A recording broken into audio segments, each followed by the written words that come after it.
Hello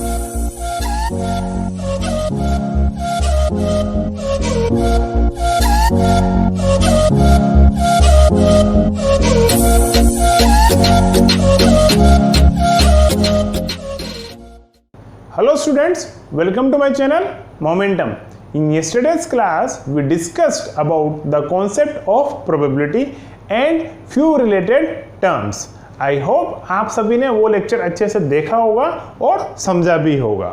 उसी lecture को continue करते हुए आज के लेक्चर में हम प्रोबेबिलिटी के फॉर्मूला की बात करेंगे और उसके कुछ रिलेटेड फंडास को हम यहाँ पे अच्छे से डिस्कस करेंगे.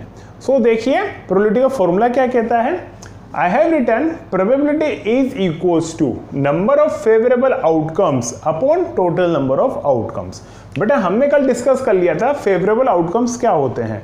ऐसे रिजल्ट्स जो हमारे फेवर में है, ऐसे रिजल्ट्स जो हम चाहते हैं कि हम जो एक्सपेरिमेंट परफॉर्म कर रहे हैं उसमें ये रिजल्ट आ जाए. ठीक है, जो हमारे फेवर में जो हम चाह रहे हैं. मैंने आपको स्नैक्स एंड लेडर्स गेम का एग्जांपल से मैंने आपको समझाया था. सपोज हम 98 पर हैं तो हम क्या चाहते हैं बेटा कि 98 पे जब हम है तो जब हम डाइस फेंकेंगे तो क्या आ जाए, नंबर 2 आ जाए. ठीक है, so that is our favourable outcome. ठीक है, और total number of outcomes means total number of results. कहने का मतलब जब हम एक्सपेरिमेंट परफॉर्म कर रहे हैं, कौन सा, डाइस फेंकने का, थ्रोइंग ए डाई. तो जब हम डाइस फेंकेंगे तो क्या क्या आ सकता है बेटा, 1 2 3 4 5 6, ये 6 नंबर आ सकते हैं. तो these all are the total number of outcomes. ठीक है, मैंने यहाँ पे बेटा आपको एक शॉर्ट में लिख के समझाने की कोशिश करिए. Let E be an event of a random experiment. बेटा रैंडम एक्सपेरिमेंट से मतलब है कोई भी एक रैंडम हमने एक एक्सपेरिमेंट पकड़ लिया, मतलब कोई भी हमने एक एक्सपेरिमेंट कर लिया. ठीक है, whether it's a throwing A dice, throwing number of coins, ठीक है, प्लेइंग ए कार्ड. आप रैंडम एक्सपेरिमेंट में रैंडम से कंफ्यूज ना होए, आप सिंपल एक्सपेरिमेंट पे फोकस करें. ठीक है, means we are simply talking of any experiment. ठीक है, हमने एक्सपेरिमेंट जब हम परफॉर्म करेंगे तो कोई एक इवेंट होएगा, राइट. हमने उस इवेंट को मान लिया ई, मतलब इवेंट से मतलब कोई ना कोई एक आउटकम आएगा. ठीक है, जब भी हम लेट से डाइस फेंक रहे हैं तो डेफिनेटली बेटा कोई ना कोई नंबर टर्न अप होएगा, तो उसको हमने मान लिया इवेंट. मैंने आपको समझाया था इवेंट और आउटकम, तो हमने इवेंट मान लिया ई. ठीक है, उसके अंदर उससे related M are favourable outcomes हमने मान लिए कि हमारे फेवर के आउटकम्स कितने हैं, एम. ठीक है, ये काउंट है बेटा, नंबर ऑफ फेवरेबल आउटकम्स हमने मान लिए M. And N are total number of outcomes, और जो एन है वो टोटल नंबर ऑफ आउटकम्स से related to the experiment which we are performing. Then probability of an event, जो इवेंट हम चाह रहे हैं, ठीक है, that is equals to M by N. ठीक है, कहने का मतलब देखिए बेटा, again I am taking an example of dice. ठीक है, इसमें क्या क्या आ सकता है बेटा, 1 2 3 4 5 6. ठीक है, अब मैं क्या चाहता हूं बेटा, आई want a number less than 3. I want a number less than 3 means जब हम डाइस फेंकें तो हम कौन सा नंबर चाहते हैं, नंबर लेस देन 3. तो नंबर लेस देन 3 में क्या क्या पॉसिबल है बेटा, 1 भी पॉसिबल है और 2 भी पॉसिबल है. ठीक है, मेरे फेवरेबल केस क्या हो जाएंगे, 1 and 2. ठीक है, मतलब हम स्नैक्स एंड लेडर्स की बात नहीं कर रहे हैं, हम एक सिंपल एक कॉन्सेप्ट हमने एक नया एक्सपेरिमेंट बनाया कि हमने डाइस फेंकी और हमने उसमें एक इवेंट बनाया कि क्या इवेंट हो जाए कि एक ऐसा नंबर आए विच इज लेस देन 3. ठीक है, तो मेरे हिसाब से जो मैं चाह रहा हूं, मेरी जो डिजायर है वो क्या है बेटा कि मेरे को एक ऐसा नंबर चाहिए विच इज लेस देन 3. तो नंबर लेस देन 3 क्या है, 1 and 2. Number of favourable outcome मेरे लिए कितने हो गए, 2 हो गए, और टोटल नंबर ऑफ आउटकम्स कितने हैं बेटा, 6 हो गए. ठीक है, probability of an event that will equals to m by n. मतलब अभी मेरे केस में व्हाट आई वांट, मैं कौन सा इवेंट चाह रहा हूं, number less than 3, number less than 3. तो इससे रिलेटेड बेटा फेवरेबल आउटकम कितने हैं, 2 हैं, 1 and 2 हैं, और टोटल आउटकम्स कितने हैं बेटा, 6 है. तो answer will become 1 by 3. Let's take another example, इसी के अंदर एक और एग्जांपल लेते हैं। मैं ऐसा चाहता हूं कि number greater then 4, I want a number greater than 4. When I will throw a dice, I want a number greater than 4. Greater than 4. थोड़ा शॉर्ट में लिख दिया है बेटा मैंने यहाँ पे, greater than 4. तो नंबर ग्रेटर देन 4 क्या क्या आ सकता है बेटा? 5 भी आ सकता है, 6 भी आ सकता है। तो मेरे फेवरेबल केसेस कौन कौन से हो गए? 5 और 6। कितने हैं ये बेटा? 2 केसेस है। तो फेवरेबल आउटकम मेरे लिए 2 और total outcome 6, that is again equals to 1/3। ठीक है। सो हमारे लिए फॉर्मूला क्या है बेटा? It's a very easy formula for the probability and this is the only formula, number of favourable outcomes upon total number of outcomes. ठीक है, आई बात समझे? ये फॉर्मूला आपको याद रखना है और आप शॉर्ट में भी लिख सकते हैं favourable outcome upon total outcomes. ठीक है, अंडरस्टूड होता है बेटा। फेवरेबल आउटकम से मतलब नंबर ऑफ फेवरेबल आउटकम और टोटल आउटकम से मतलब टोटल नंबर ऑफ आउटकम्स। ठीक है, हम आउटकम्स के काउंट की बात करेंगे। ठीक है, अब देखिए मैंने यहाँ पे बात क्या करी है? Probability of an event. Event से मतलब आप समझ गए बेटा, मैं क्या चाहता हूँ, मैं कौन सा आउटकम आना चाहता हूँ, मैं कौन सा रिजल्ट लाना चाहता हूँ। ठीक है, जब हम कोई एक्सपेरिमेंट परफॉर्म कर रहे हैं तो उस एक्सपेरिमेंट में हम कौन सा इवेंट हो जाए, कौन सी रिजल्ट आ जाए, वो हम क्या चाह रहे हैं, वो हम यहाँ ब्रैकेट में लिखते हैं। ठीक है, जैसे मान के चलो जब हम डाइस फेंक रहे हैं तो हम एक और इवेंट डिफाइन करते हैं, probability of getting A even number. मैं क्या चाहता हूं कि इवन नंबर आ जाए, तो हम यहां पे लिखेंगे प्रोबेबिलिटी ऑफ इवन नंबर। ठीक है, अब इवन नंबर आने के कितने तरीके हैं बेटा? 2 है, 4 है, 6 है। तो कितने तरीके से इवन नंबर आ रहा है? 3 तरीके से। तो favourable outcomes means total number of favourable outcomes 3 है और टोटल नंबर ऑफ आउटकम्स कितने बेटा? अगेन 6। Answer is 1/2। ठीक है, सो इवेंट हम कुछ भी डिफाइन कर सकते हैं बेटा। It is our wish, what we want, what is our desire, हम क्या चाहते हैं। ठीक है, वो हम यहाँ पे लिखते हैं प्रोबेबिलिटी के साथ ब्रैकेट में। ठीक है, आई बात समझ में? अब इसी को आगे कंटिन्यू करते हुए कल हमने एक और लास्ट टर्म की बात करी थी बेटा, negation of an event, opposite of an event. ठीक है, तो यहाँ पे प्रोबेबिलिटी ऑफ एन इवेंट होगी, तो अब निगेशन ऑफ इवेंट की भी हम बात करते हैं। देखिए, तो निगेशन ऑफ इवेंट को बेटा मैंने कैसे डिफाइन किया था? PE बार।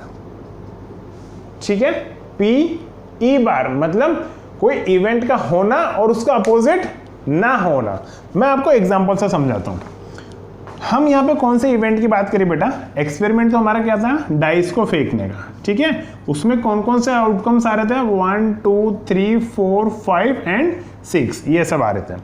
अब हम इस इवेंट की बात करते हैं। This is number less than 3। Number less than 3 में हमारा फेवरेबल आउटकम्स कितने थे? यहाँ पे 2 थे। क्यों? लेस देन 3 वाले नंबर कौन कौन हो गए? 1 एंड 2। अब इसका अपोजिट इवेंट क्या हो जाएगा बेटा? Number not less than 3। Probability of number not less than 3। Probability of A number not less than 3। तो नॉट लेस देन 3 में बेटा फेवरेबल आउटकम कौन कौन से हो गए? मतलब 3 से लेस वाला नंबर नहीं चाहिए, मतलब 1 भी नहीं चलेगा और 2 भी नहीं चलेगा। कौन कौन से नंबर चलेंगे हमारे फेवर के? इस इवेंट के हिसाब से हमारे फेवर के कौन कौन से चलेंगे? 3 चलेगा, 4 चलेगा, 5 चलेगा, 6 चलेगा। 3 चलेगा बेटा। क्यों? क्योंकि जो 3 जो नंबर है वो 3 से लेस नहीं है, 3 के इक्वल है। हमने यहाँ पे इवेंट कौन सा बोला? Not less than 3। 3 से लेस नहीं होना चाहिए, 3 के बराबर तो हो सकता है। तो 3 से लेस वाले कौन से हैं? 1 और 2। तो टोटल में से हमने 1 और 2 हटा दिए, तो कितने बचे बेटा? 4 केसेस बचे। तो 4 अपॉन नीचे टोटल, दैट इज 2/3। सो अब इसको समझने की कोशिश करिए बेटा। मतलब ये क्या है बेटा? M, ये है favourable outcomes related with this event, with this event. ठीक है, अब इसके अपोजिट इवेंट में क्या हो जाएगा बेटा? जो टोटल नंबर ऑफ आउटकम थे उसमें से हम क्या करेंगे? ये वाले फेवरेबल केस हटाएंगे। कौन से फेवरेबल केस हटाएंगे? इस इवेंट से रिलेटेड। क्यों? क्योंकि अब हम कौन से इवेंट की बात कर रहे हैं? इसके ऑपोजिट इवेंट की बात कर रहे हैं। इसका ऑपोजिट देखो, यहाँ पे ई है, मैंने यहाँ पे भी ई लिखा है और यहाँ पे बार लगाया, मतलब अपोजिट ऑफ एन इवेंट। तो इसके जो जो भी फेवरेबल केसेस थे वो इसमें से हट जाएंगे, टोटल में से हट जाएंगे इसके लिए। सो टोटल कितने थे बेटा? n थे, तो n में से ये वाले हटा देंगे तो वो क्या हो जाएंगे बेटा? इसके लिए फेवरेबल केस हो जाएंगे। समझो बेटा, यहाँ पे क्या हो रहा था? इस इवेंट से रिलेटेड फेवरेबल केस कितने थे? 2। टोटल नंबर ऑफ केसेस कितने हैं? 6। तो मैंने टोटल में से ये वाले केस हटा दिए। टोटल कितने? 6 में से ये वाले कितने हैं? 2। तो 6 - 2 विल बिकम 4। वही काम बेटा मैं यहाँ पे कर रहा हूँ। टोटल नंबर ऑफ केसेस कितने हैं? n, और इस इवेंट से रिलेटेड फेवरेबल केस कितने हैं? m। तो वो जो n - m केस बचे हैं वो क्या है? फेवरेबल केसेस हैं इस वाले इवेंट के, ठीक है, और upon n। Total number of case तो आना ही है। So it will become n, मैं क्या कर रहा हूँ? स्प्लिट कर रहा हूँ बेटा, एलसीएम सेपरेट कर रहा हूँ, n इसको भी दे रहा हूँ और n इसको भी दे रहा हूँ। तो ये हो जाएगा बेटा n/n माइनस m/n, ठीक है। यहाँ पे लिखता हूँ मैं बाकी,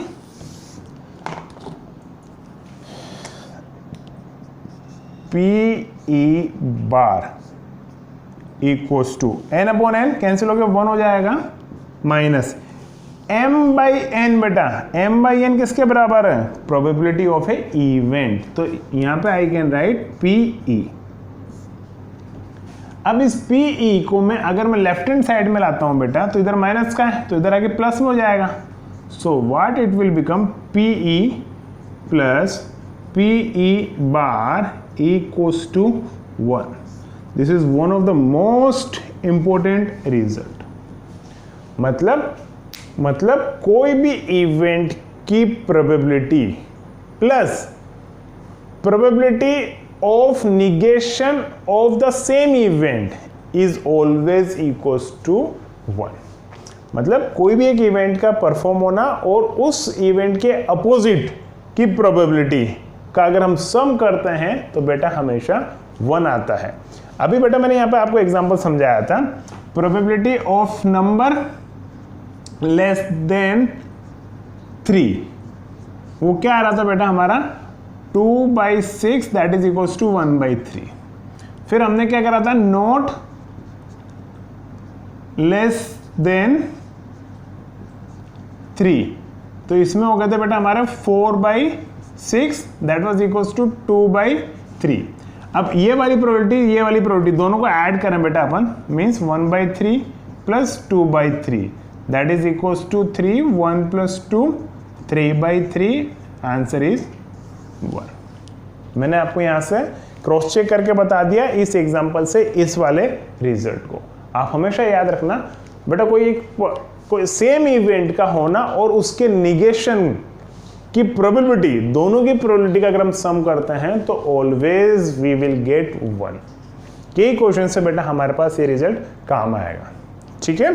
सो अभी हमने यहाँ पे क्या बात कर ली है बेटा? प्रोबेबिलिटी का फॉर्मूला देख लिया अपन ने, number of favourable outcome upon total number of outcomes. मैंने आपको उसको शॉर्ट में समझा दिया कि हमने कोई एक इवेंट मान लिया E, उसमें से फेवरेबल आउटकम्स मान लिए M, टोटल आउटकम्स हैं उसके N, ठीक है, कोई भी एक्सपेरिमेंट से रिलेटेड। तो प्रोबेबिलिटी ऑफ एन इवेंट हम डिफाइन करते हैं m/n। और बेटा मैंने कई बार देखा है बच्चों को, बच्चे डायरेक्ट लिखते हैं P, जैसे मान के चलो इस इवेंट की हम बात कर रहे हैं तो इसी का बच्चा आंसर लिखता है PE equals to 2/6 that is equals to 1/3। बेटा this is a wrong habit, ठीक है, ये गलत हैबिट है बेटा।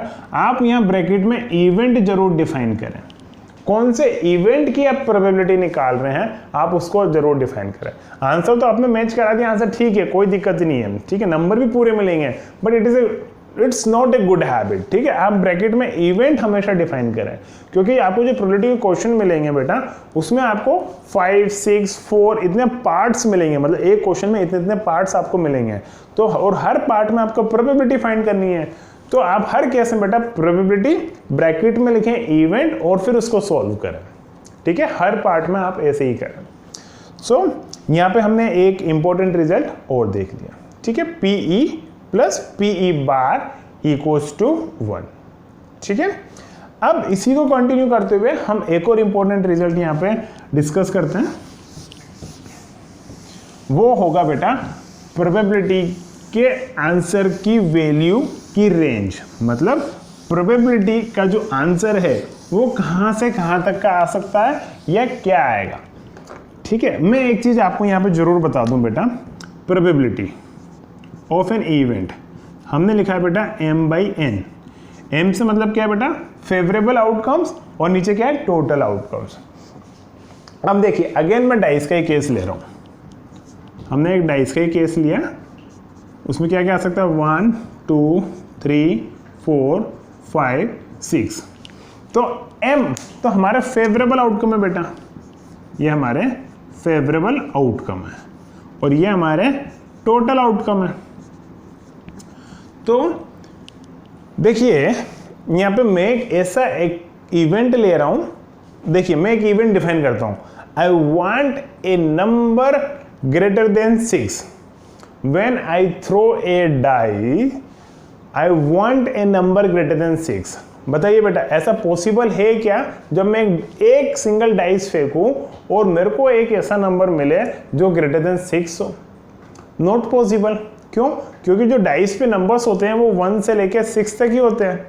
सो नंबर ग्रेटर देन 6 तो पॉसिबल ही नहीं है, चाहे हम डाइस को कितनी ही बार फेंक लें, कैसे भी फेंक लें, कभी भी हमको डाइस पे नंबर ग्रेटर देन 6 नहीं मिलेगा। ठीक है, तो मैं क्या चाहता हूं, नंबर ग्रेटर देन 6 मिले, और मैं जब डाइस फेंकूंगा नंबर ग्रेटर देन 6 मिलेगा क्या? नहीं मिलेगा। तो मेरे लिए फेवरेबल केसेस कितने हैं, फेवरेबल आउटकम कितने हैं?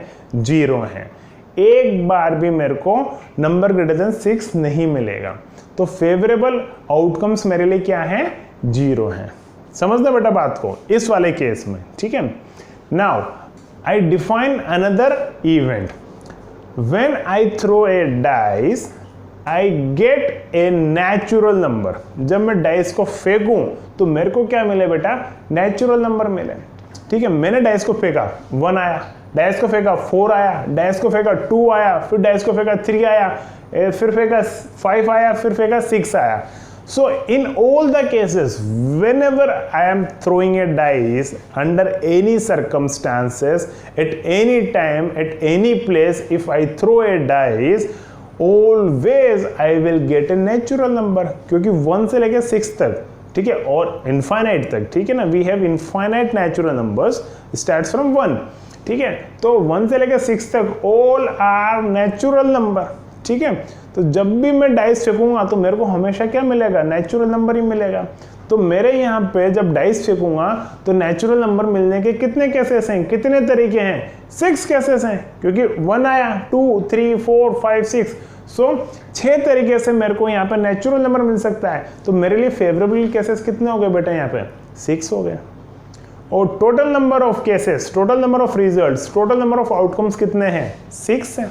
जब हम एक डाइस फेंकते हैं तो मैं बेटा आपको यह समझाना चाह रहा हूं कि जो नंबर ऑफ फेवरेबल आउटकम्स हैं वो कोई भी एक्सपेरिमेंट से रिलेटेड 0 भी हो सकते हैं, और उसके टोटल जो आउटकम्स होते हैं उसके बराबर भी हो सकते हैं। ना तो 0 से कम होंगे और ना ही टोटल नंबर ऑफ आउटकम से ज़्यादा होंगे। आई बात समझ में बेटा? इस चीज़ को अच्छे से समझने की कोशिश करना, क्योंकि जो नेक्स्ट चीज़ हम करने जा रहे हैं वो इसी से रिलेटेड है।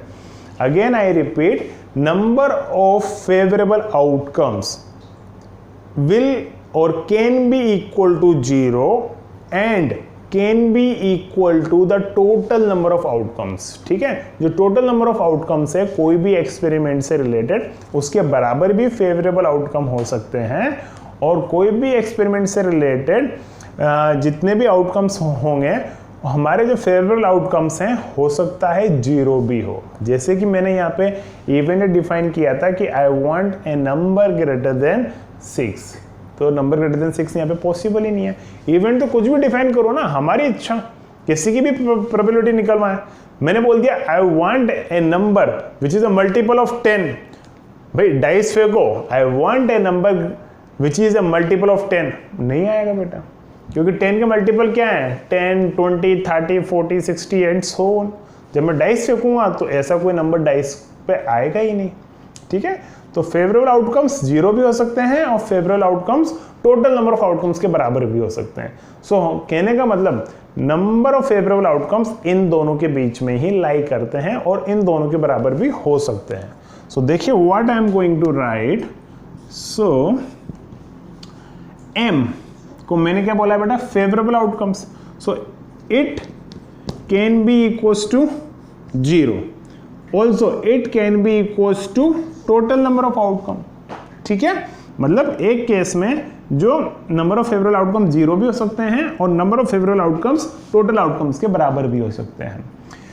फिर मैंने आपको बताया बेटा जो फेवरेबल आउटकम है कभी भी टोटल आउटकम से ज्यादा तो होंगे ही नहीं, मतलब उससे कम ही होंगे।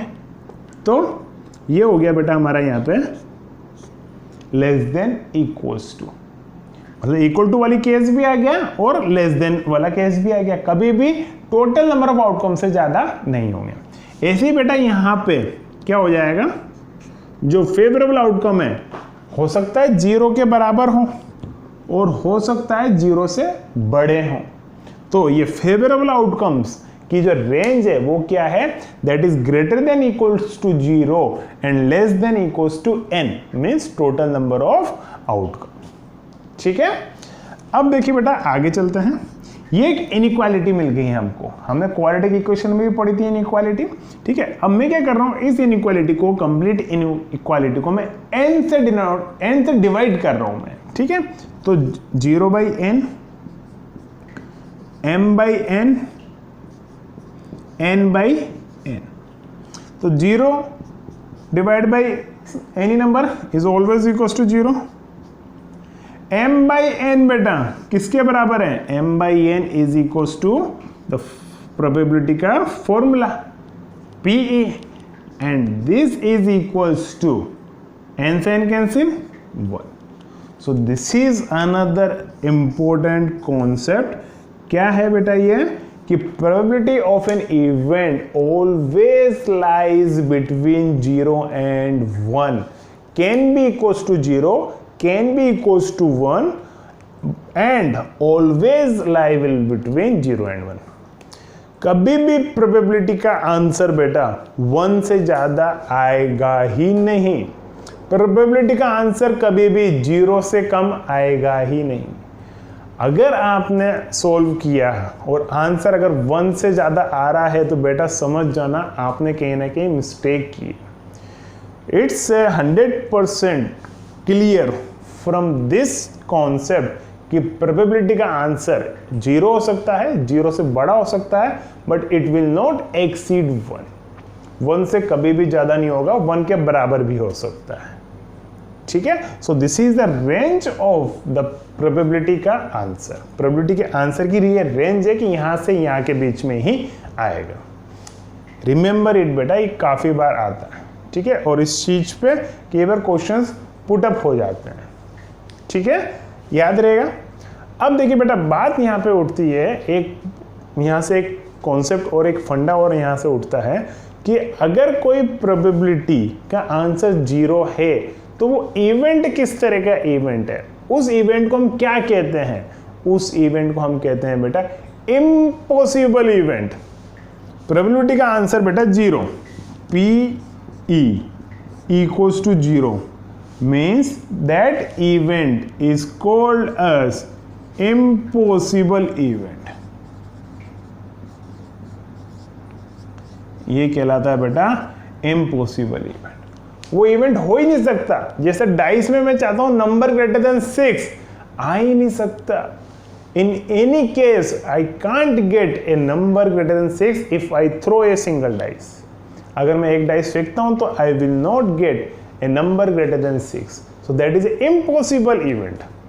और इम्पॉसिबल इवेंट की प्रोबेबिलिटी हमेशा 0 होती है। ये क्वेश्चन के बाद इस तरह से आता है, what is the probability of an impossible event. बच्चा यहाँ पे सोचता है, हमको यहाँ पे एक्सपेरिमेंट नहीं बताया कि किस तरह का एक्सपेरिमेंट हो रहा है, नंबर ऑफ आउटकम्स नहीं बताया, फेवरेबल आउटकम नहीं बताया, तो हम आंसर कैसे निकालें प्रोबेबिलिटी का। सब कुछ बेटा इम्पॉसिबल इवेंट के अंदर है, चाहे वो कैसा भी एक्सपेरिमेंट हो।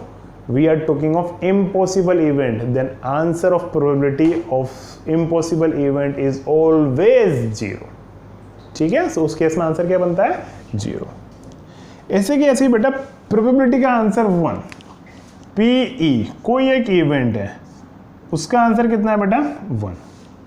तो ऐसे इवेंट को हम क्या कहते हैं, ऐसे इवेंट को हम कहते हैं बेटा सर्टेन इवेंट, मतलब फिक्स है उस इवेंट का होना, और sure event, what ever word you may use, दोनों का एक ही मतलब है।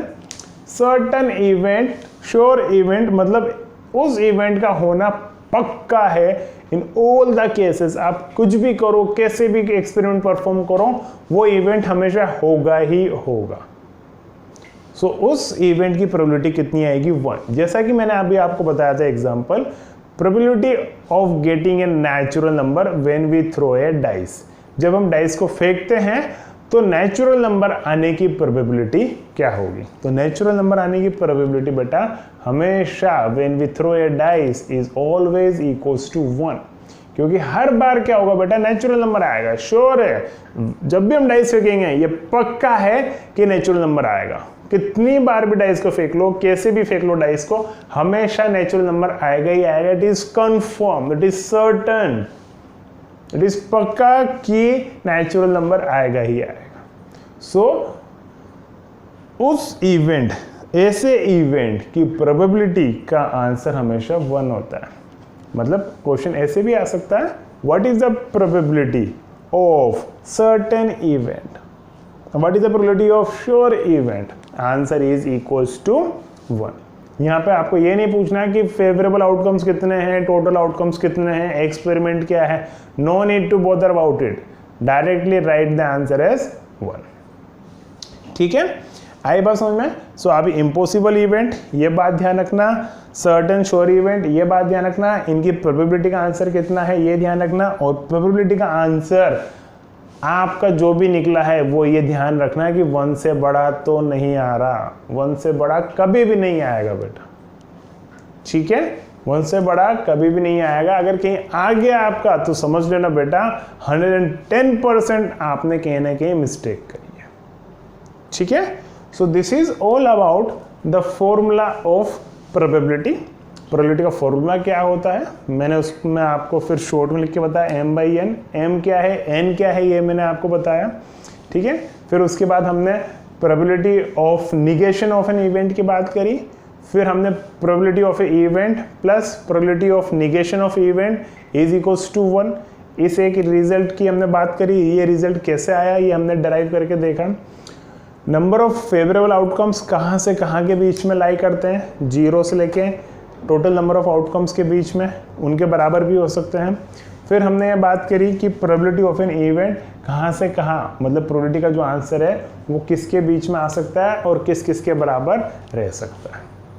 ठीक है, सो आई होप आपको ये फॉर्मूला ऑफ प्रोबेबिलिटी के बारे में सब समझ में आया होगा। आप इसको अच्छे से रिवाइज करिए, अच्छे से समझने की कोशिश करिए, आप अपनी कॉपी पे लिखिए जो मैं यहाँ पे आपको समझा रहा हूँ, और उसको खुद से एनालिस करके समझिए।